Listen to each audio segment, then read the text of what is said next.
So today I want to talk about the inspection process. Now that you have all the final initials on your contract and everything is a clean contract, everyone has signed and you have now an execution date, one of the first things that you need to do is be sure to go into your calendar, even like your electronic calendar, your Google calendar, wherever you keep your dates, and set up reminders, set up notes or whatever you want, appointments if you need to, on the date. Go into all those critical dates that are now included in your new contract.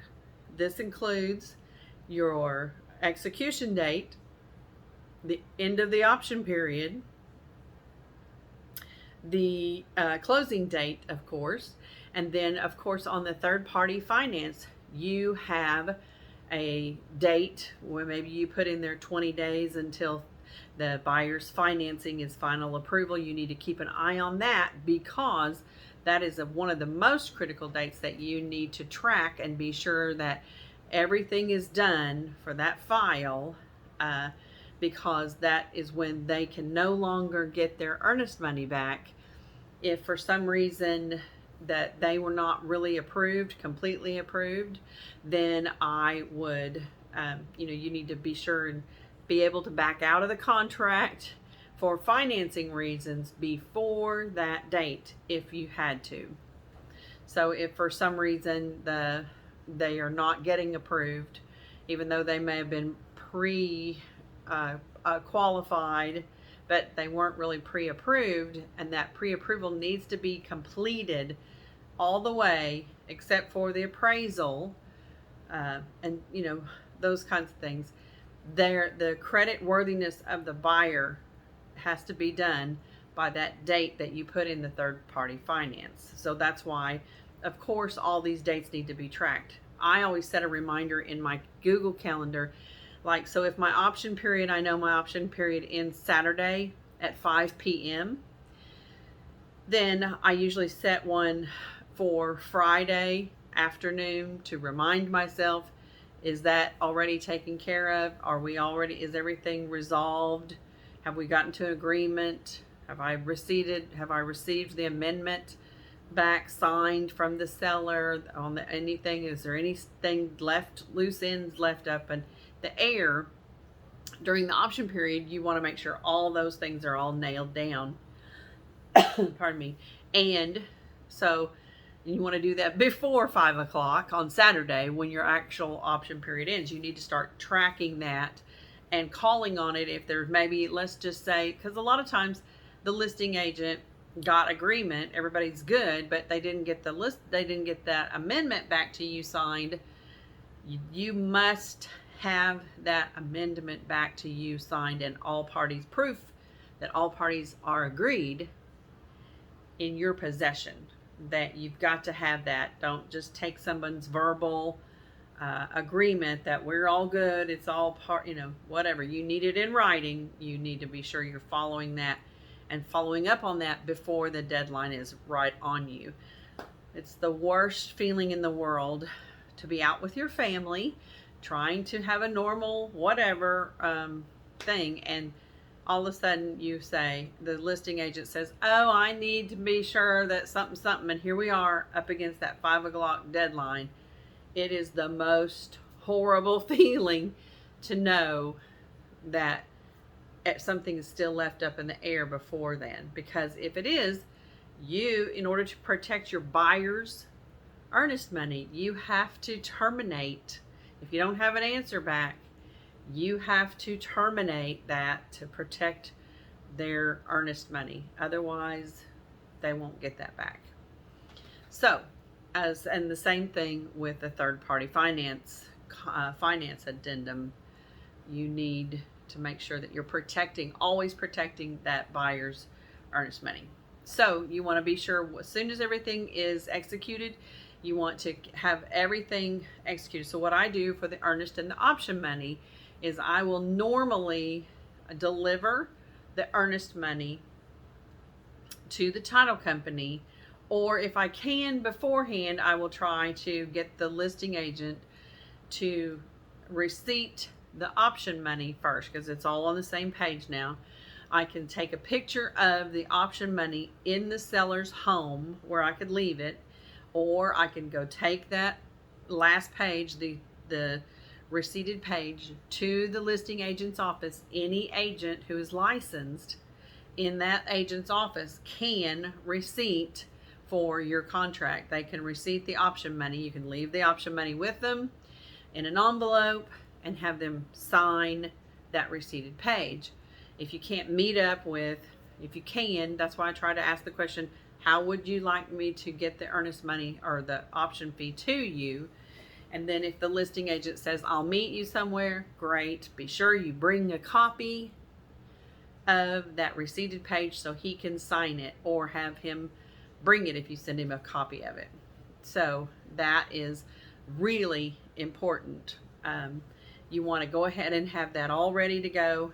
And then that way, when you take your receipted page with you, or you can send that to the title company, and then when they receipt it, that's the last thing that has to be receipted.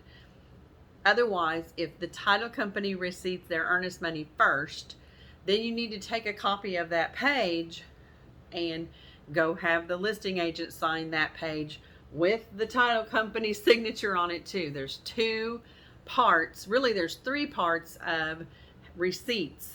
The title company has to receipt it, the money, they also have to receipt the contract, and then the seller has to receipt your option money. Those are all really important things, three different things. And so it doesn't really matter who does it first, you just have to know to get them all. And so in whichever order you want to do that. So then also, as part of my buyer consultation, I've already talked to them a little bit about what to expect during inspections. And now I'm going to drill down a little bit harder. I'm going to say, be sure you guys, so here's a copy, here's what my email would say to them, here's a copy of everything, the final contract for your records, and be sure that you're ready. Here are 3 different inspectors in case if you don't know someone who does inspections, or you can always Google somebody if you want to. Here are 3 that I know, 2 or 3 that I know and would highly recommend. I've used them before. I would ready them to go into action. Now that we're executed, you need to have, you need to pick somebody, pick an inspector and get it. They need to get it ordered, or they can tell you to order it, but they then need to be prepared to pay for it when they come. Bring a checkbook. A lot of people don't bring, or a credit card. A lot of people don't carry checks around anymore. So you need to prepare them for that.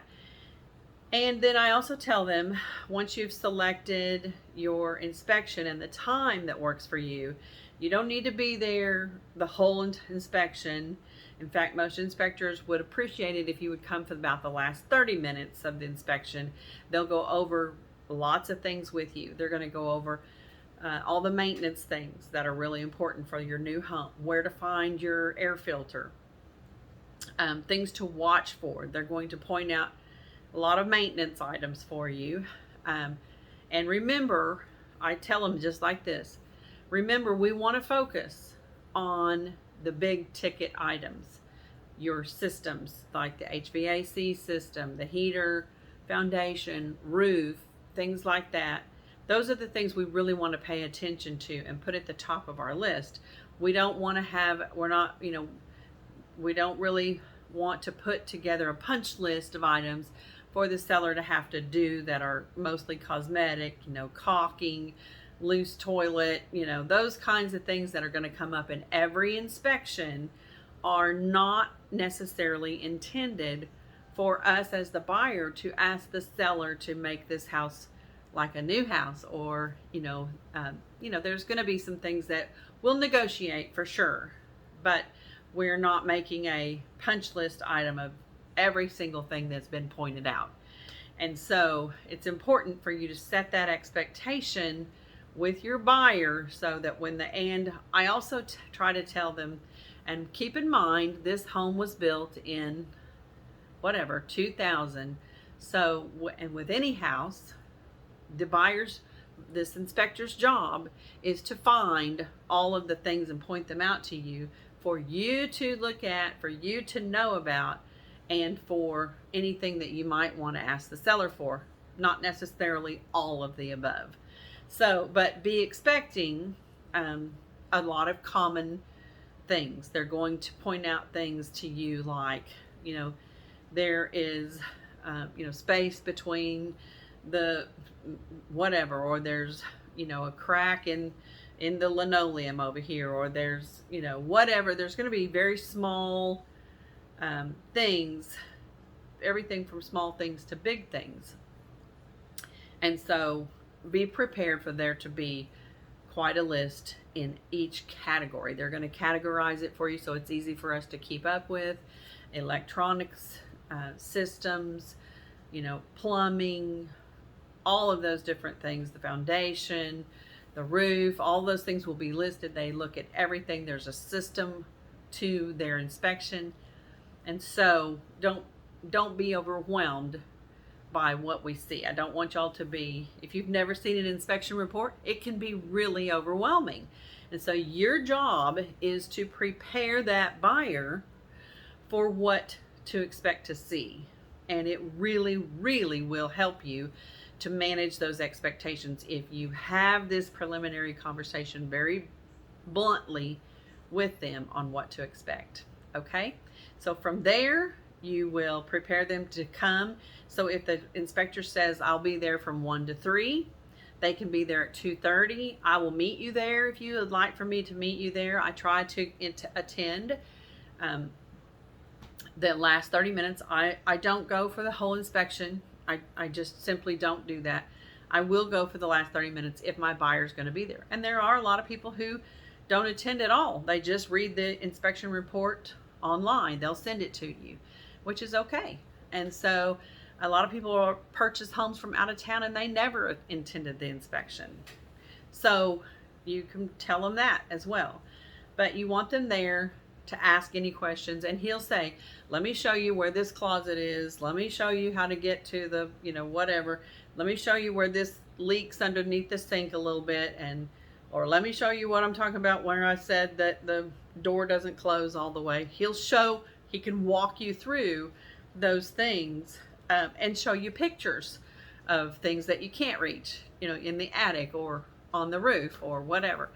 And so, and then it's also important for you to you need to have pretty much of a poker face while you're going through this, like these are expected. And even if it's something, there's quite a bit of hail damage on top of the roof and there's wood rot on the whatever, it's okay. This is not the first time that this has happened. And so most likely we will ask for those things. If there are large ticket items like that, we're going to ask the seller, and they will probably be expecting that. And so you don't want to panic or say, oh my gosh, because that's what they're going to be doing when they see a list of items like that. Oh, maybe we shouldn't buy this. Or even if it says foundation issues, could be. So what would the next step be? The next step for us would be to get a foundation expert out there, a roofing person, an HVAC person, whatever, out there to confirm and make sure that we have all the information about that. And a lot of times, honestly, what the inspector has called hail damage was not really hail damage on a roof. It might be a hammer drop or somebody walked around on the roof. It happens to me all the time. So you just need to be in that moment with them to explain it to them, but don't panic. And you don't want to, if they start panicking, you need to counterbalance that with, this is okay. It's not the end of the world. We can back out. Remember, we can back out for any reason or for no reason. And so if the seller's not willing to do this, then we need to move on to another house, we can. But if you love this house and I'm going to negotiate it for you. So you're, again, pointing to yourself to help them. You're going to walk them through this whole process, for good or for bad, right? So anyway, that is a little bit about what to expect. My best tip for you is to be sure you are always preparing them for what's next. And I try to have those exact words with them from the time I meet them. Here's what's happening next. We're going to go see homes. Here's what's happening next. Maybe even, so as soon as you get your loan approval, as soon as you get qualified with a lender, here's what happens next. We're going to go see houses. We're going to find one. We're going to start that process. We're going to negotiate it, and then we'll go through the next steps. And so your job is to continue to say and prepare your buyer for what is next. So just start practicing that process. And that's why it's so important to start from the very beginning, from the very first consultation that you have with them. You're the advisor, you're the consultant, and it's your job to say multiple times what is coming next. That is, you will be so glad that you did that, because number one, it builds credibility in you. If the more time you take in explaining the process to them, the better. And you're going to have to re-explain it to them, because you and I may walk through it every day, but they don't. They're going to need to have it repeated to them. They're going to need to know, what did she tell us is coming next? Was it the appraisal? No, it was the inspection. But here's how I learned how to do this is when buyers said things like, oh my gosh, we didn't know we were going to have to shell out. We didn't know that the appraiser was going to call me, the lender was going to call us and ask us for another $450. We just put all this earnest money down, all the option money down, and we just spent $400 on an inspection. We didn't know they were going to come after us for another $450 for an appraisal. That would have been nice to know. That's on me for not preparing my client for what's coming next. So that's all I wanted to share with you quickly. This is about a 15-20 minute video, but I wanted this to be in video format so that you could maybe watch it. Try not to judge me. I did it really fast, but I wanted you to have this resource to watch and rewatch. Be preparing yourself to prepare your buyer. See you soon.